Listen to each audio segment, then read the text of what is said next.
कहानी यंत्र मानव के 7वें हिस्से में आप सभी का स्वागत है। रंजीत अपने सामने समीर के अक्स को देख रहा था। वो बहुत ज़्यादा घबराया हुआ था। डर के मारे उसने अपने बंदूक की सारी गोलियां समीर के अक्स के ऊपर दाग दी, मगर समीर को इससे कोई फर्क नहीं पड़ा। ऐसा देखकर रंजीत के होश उड़ गए और वो वहाँ से अपनी कार छोड़कर भागने लगा। जैसे ही उसने भागना शुरू किया, सर्प यंत्र भी उसका पीछा करने लगा, जिसकी वजह से उसे समीर अपने पीछे आता हुआ दिखाई दिया। ये देखकर रंजीत और भी ज़्यादा खौफज़दा हो गया।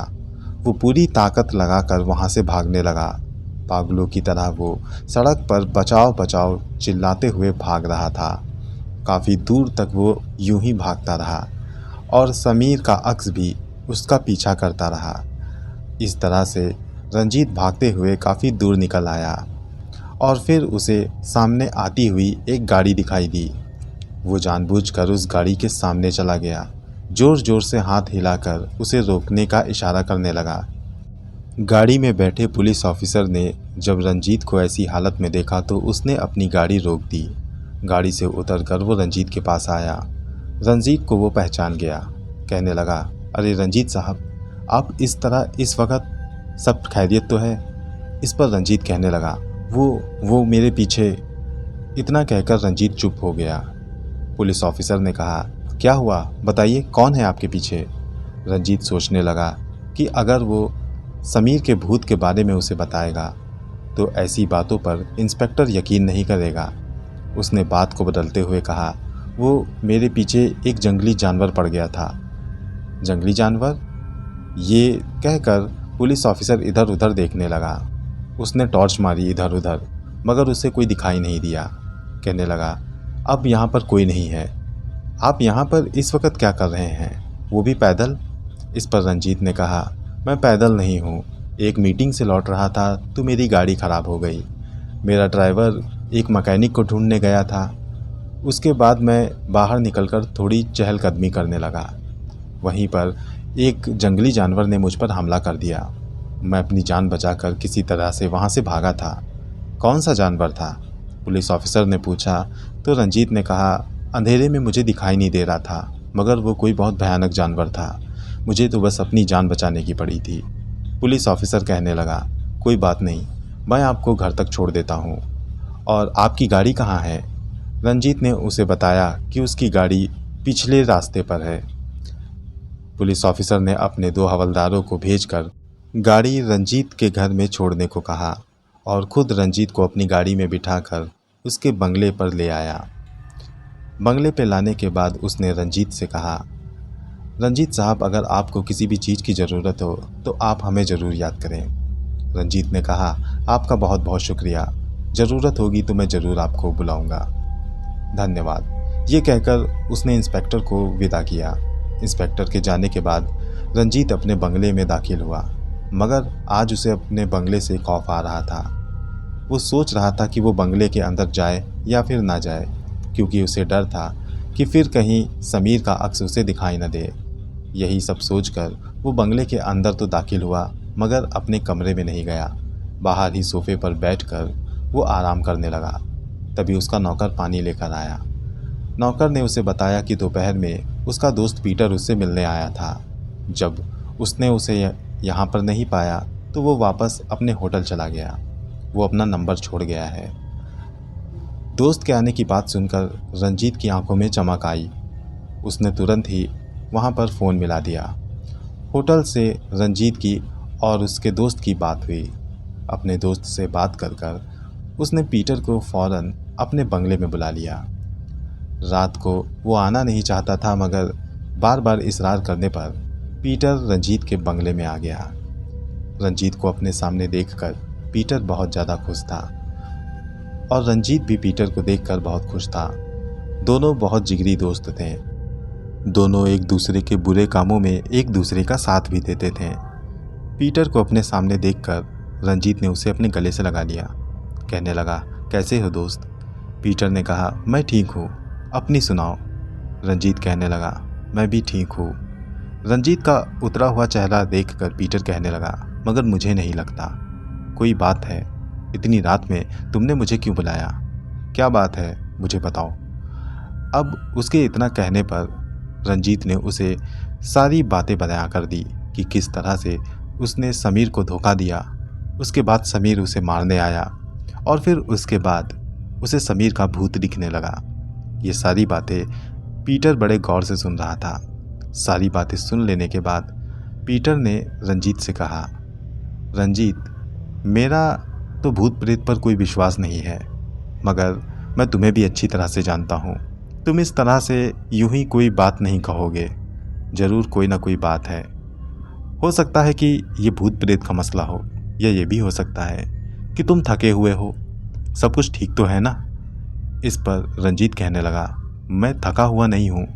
हाँ, मैं अपने कामों में बिजी रहता हूँ, लेकिन इसका मतलब ये नहीं कि ये मुझे उल्टी सीधी चीज़ें दिखने लगे।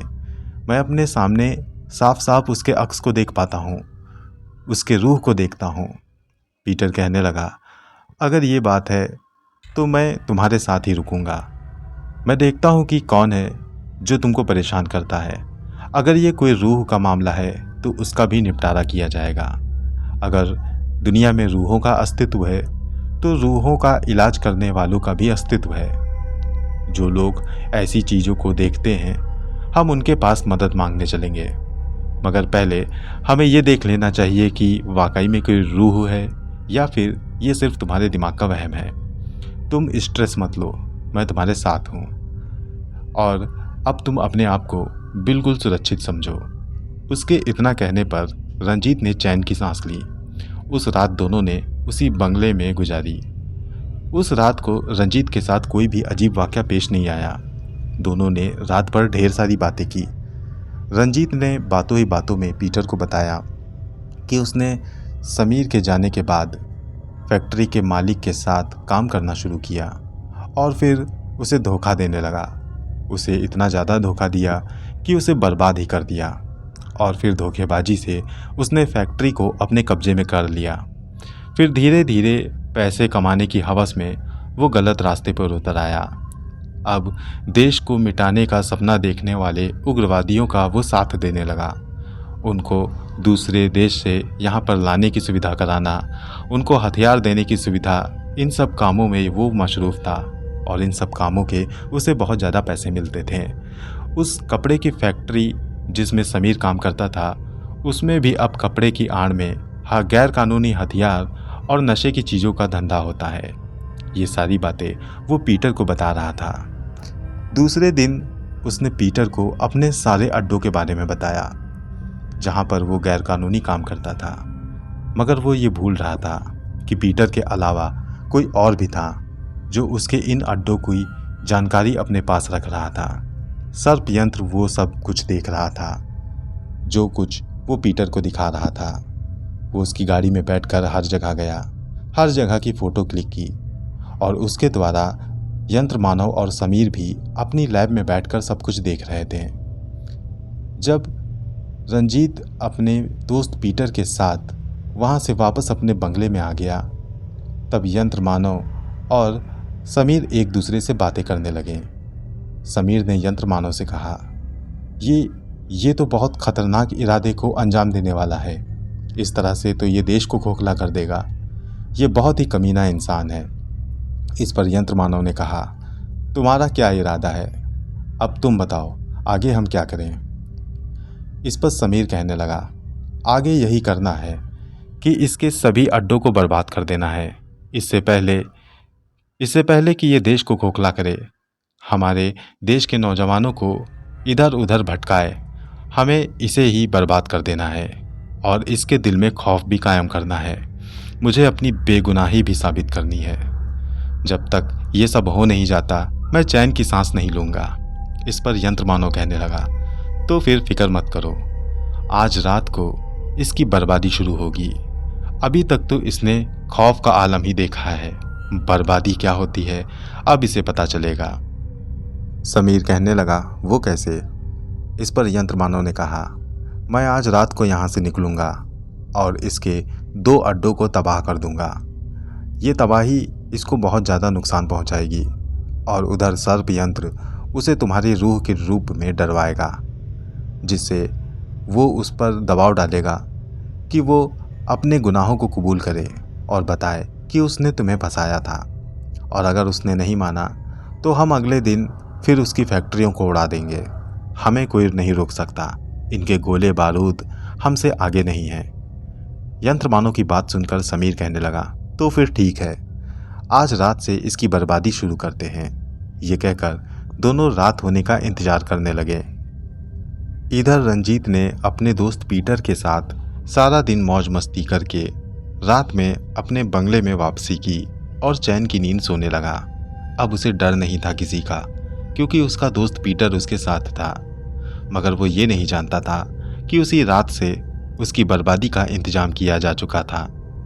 यंत्र मानव रात को अपनी जगह से बाहर निकला और उसके पहले अड्डे की ओर चल पड़ा। वो उसकी दिशा को डिटेक्ट करके बहुत ही जल्द उसके अड्डे के बाहर पहुंच गया, जहां पर वो गैर कानूनी हथियार और कुछ नशे की चीज़ों का व्यापार करता था। वो सीधे चलता हुआ उस फैक्ट्री के गेट के करीब पहुंचा। वहां पर तैनात वॉचमैन ने अपनी गोली निकालते हुए कहा, ठहरो, कौन हो तुम और यहाँ क्या कर रहे हो? इस पर यंत्र मानव ने कहा, मैं अंदर आना चाहता हूँ। क्यों? यंत्र मानव कहने लगा, क्योंकि इसे बर्बाद करना है। ये सुनकर उसने यंत्र मानव पे गोली तान दी। यंत्र मानव ने ऊपर से नीचे तक खुद को कपड़ों से ढक रखा था। लंबा कोट और सिर पर हैट लगाकर खड़ा था। मुंह पर उसने कपड़ा लपेट रखा था। इस वजह से वो इंसान उसका चेहरा नहीं देख पा रहा था। वो कहने लगा, पहले अपना चेहरा दिखाओ। उसके इतना कहने पर यंत्र मानव ने कहा, तुम लगता है नहीं मानोगे।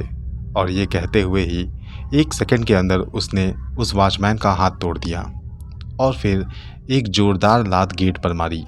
पूरा का पूरा गेट उखड़कर जाकर दूर गिरा। यंत्र मानव अंदर दाखिल हुआ। शोर सुनकर 2 लोग और बाहर आए। उन्होंने यंत्र मानव को अंदर आता देखा तो उस पर गोली तान दी। कहने लगे, वहीं रुक जाओ वरना तुम्हें गोली मार दूंगा। यंत्र मानव ने अपने दोनों हाथों से बिजली की ऐसी धार निकाली कि उन पर आसमानी बिजली गिरती हुई महसूस हुई। वहां पर खड़े बाकी के लोग भी मारे गए। अब शोर सुनकर जो अंदर थे वो भी दौड़कर बाहर आने लगे। जितने पहरे दे रहे थे वो भी दौड़कर उस तरफ आने लगे। सभी ने यंत्र मानव को अंदर आते देखा। सभी ने अपनी बंदूकें निकाली और एक के बाद एक यंत्र मानव के ऊपर फायरिंग करने लगे। मगर यंत्र मानव के ऊपर उनकी गोलियों का कोई असर नहीं हुआ। उल्टा यंत्र मानव ने अपने अंदर की बिजली को बाहर निकाला, जिससे सभी जलकर राख हो गए और कुछ डर के भागने लगे। यंत्र मानव ने किसी को भागने नहीं दिया।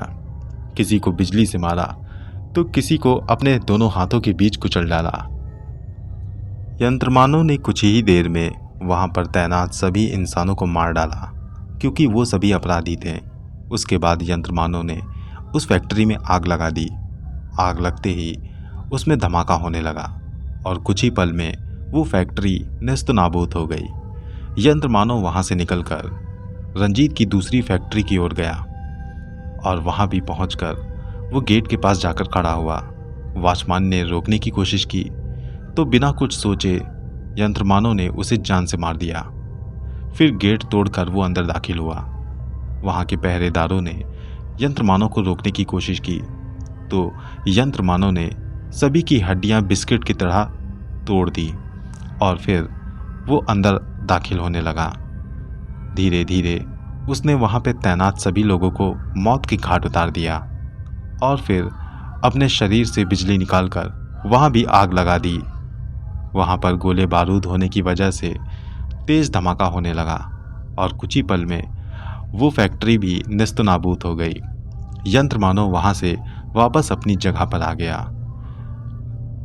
जब दूसरे दिन सुबह हुई तब रंजीत को पता चला कि उसकी 2 फैक्ट्रियां जलकर राख हो गई हैं। ये सुनकर उसे तेज झटका लगा। सिर चकरा सा गया। वो कुछ पल के लिए बदहवास हो गया। पीटर ने उसे संभाला। उसने जाकर देखा तो ना इंसान बचा था, ना ही फैक्ट्री और ना ही कोई सामान। वो बहुत ही ज़्यादा बौखला गया। उसे समझ नहीं आ रहा था कि वो अब क्या करे। सारा दिन वो पुलिस के घेरे में रहा। पुलिस ने उससे पूछताछ की कि आखिर कोई उसका दुश्मन तो नहीं। पुलिस ऑफिसर को थोड़ी शंका भी हुई क्योंकि उसने रात में रंजीत को इधर उधर भागते देखा था, जंगल में अकेले भागते देखा था। पुलिस ऑफिसर ने रंजीत से एक बार फिर पूछा, साहब बुरा ना माने तो कल रात आप जिससे डर के भाग रहे थे, क्या वो वाकई में जानवर था? रंजीत ने कहा, हाँ वो जानवर ही था। क्या तुम मुझ पर शक कर रहे हो? इस पर पुलिस ऑफिसर ने कहा, जी नहीं, मैं आप पर नहीं शक कर रहा। मैं तो बस ये जानना चाहता हूँ कि वो कोई जानवर ही था या फिर कोई और जो आपकी जान लेना चाहता हो। वैसे मैंने सुना है कि समीर नाम का एक अपराधी जो जेल से भागा था, वो आपकी जान लेने के लिए आपके घर तक आ गया था। क्या ये सच है? इस पर रंजीत ने कहा, हाँ ये सच है। वो अपराधी मेरे घर तक आया था। वो पहले मेरी फैक्ट्री में काम करता था। जब उसने चोरी की तो पकड़ा गया। मैंने ही उसे पकड़ाया था और उसने मुझे धमकी दी थी कि वो मुझे जान से मार देगा। इसी के चलते वो जेल से भागा और मुझे जान से मारने आया। लेकिन वो ये सब कैसे कर सकता है? इस पर पुलिस ऑफिसर ने कहा, ये सब उसी का किया हुआ है। उसने किसी तरह से गोले बारूद का इंतजाम किया है और आप पर हमला करने की कोशिश की है। मगर अब आपको बहुत ज़्यादा सावधान रहने की ज़रूरत है। आप चाहें तो पुलिस प्रोटेक्शन में आप रह सकते हैं। रंजीत ने कहा, मुझे ज़रूरत होगी तो मैं आपको बोल दूंगा। ये कहकर वो वहाँ से चला गया और रात को अपने बंगले में पीटर के साथ बैठकर बातें करने लगा। पीटर कहने लगा, रंजीत क्या तुम्हारा कोई यहाँ पे दुश्मन है? इस पर रंजीत ने कहा, मेरा एक ही दुश्मन है और वो है समीर, जो भूत बन चुका है और ये सब उसी ने किया है। इस पर पीटर ने कहा, यार कोई ज़रूरी नहीं कि उसी ने सब किया हो, और भूत ये सब क्यों करेंगे? अगर भूत को नुकसान पहुंचाना होगा तो वो तुम्हें डायरेक्ट नुकसान पहुंचाएंगे। इस पर रंजीत कहने लगा, नहीं, वो मुझे परेशान करना चाहता है, इसीलिए उसका भूत मुझे परेशान कर रहा है। ज़रूर मेरी वजह से उसकी जान गई है और इसी बात का वो बदला ले रहा है। इस तरह से बातें करते हुए देखकर पीटर ने रंजीत को समझाते हुए कहा, तुम घबराओ नहीं, ठीक से सोचो कि क्या तुम्हारा कोई और दुश्मन है? इस पर रंजीत कहने लगा, मेरा कोई और दुश्मन नहीं, मगर समीर को मेरे सभी अड्डों के बारे में पता चल गया होगा। ये कहकर रंजीत अपनी जगह से उठा और फ़ोन की ओर भागा। उसने झट से अपने दूसरी फैक्ट्री की ओर फ़ोन मिलाया। वहाँ के बॉडीगार्ड से उसने चौकन्ने रहने की हिदायत दी और इसी तरह से उसने अपने सभी अड्डों में जो बचे हुए थे उनमें फ़ोन मिलाकर कड़ी निगरानी करने की बात कही। और फिर वो आकर पीटर के पास बैठ गया। दोनों आपस में बातें करने लगे कि अब आगे क्या होगा। दोनों देर रात तक यही सब बातें करते रहे और फिर ज़्यादा रात हो जाने पर वो दोनों सो गए। तकरीबन आधे रात के वक्त सर्पयंत्र ने अपना काम शुरू किया और समीर ने अपनी लैब से बोलना शुरू किया, रंजीत उठो रंजीत। ये आवाज़ सुनकर रंजीत घबरा गया। वो तुरंत उठकर बैठ गया। उसने तुरंत पीटर को भी उठाया। पीटर भी उठकर बैठ गया। वो कहने लगा, देखो वो आवाज़ मुझे फिर सुनाई दी। पीटर कहने लगा, कौन सी आवाज़? मुझे तो कुछ नहीं सुनाई दे रहा। इस पर समीर ने फिर से रंजीत को आवाज़ लगाई, रंजीत क्या हुआ रंजीत? मैंने कहा था ना कि मैं तुम्हें बर्बाद कर दूंगा। अब इस तरह से आवाज़ आते पीटर ने भी सुन ली और ये पुलिसदार आवाज़ सुनकर पीटर बहुत भौचक्का रह गया। उसे समझ नहीं आ रहा था कि यह आवाज़ कहाँ से आ रही है। वो झट से पलंग से उठकर इधर उधर देखने लगा, मगर उसे कोई दिखाई न दिया। इस पर समीर ने हंसते हुए कहा, क्या देखते हो? तुम मुझे देखना चाहते हो? पीटर ने कहा, तुम हो कौन? सामने आओ वरना मैं तुम्हें जान से मार दूंगा। समीर हंसने लगा, कहने लगा, मैंने तुम्हें बर्बाद करना शुरू कर दिया है और मुझे जान से मारने की बातें तुम कह रहे हो। ठीक है, मैं तुम्हारे सामने आता हूँ। ये कहने के बाद सर्पयंत्र अंधेरे से निकलकर उनके सामने आ गया उसे अपने सामने देखकर दोनों बहुत ज़्यादा घबरा गए। वो सर्प यंत्र समीर की आवाज़ में बोल रहा था। दोनों को कुछ समझ नहीं आ रहा था। खौफ के मारे दोनों का बुरा हाल था। ये कहानी जारी है। इस कहानी का अगला भाग जल्द आपके पास आएगा। कहानी आपको कैसी लग रही है कमेंट बॉक्स में हमें ज़रूर बताएं और चैनल को सब्सक्राइब करें, ज़्यादा से ज़्यादा शेयर करें। मिलता हूँ अगली बार अगले हिस्से के साथ। तब तक के लिए गुड बाय।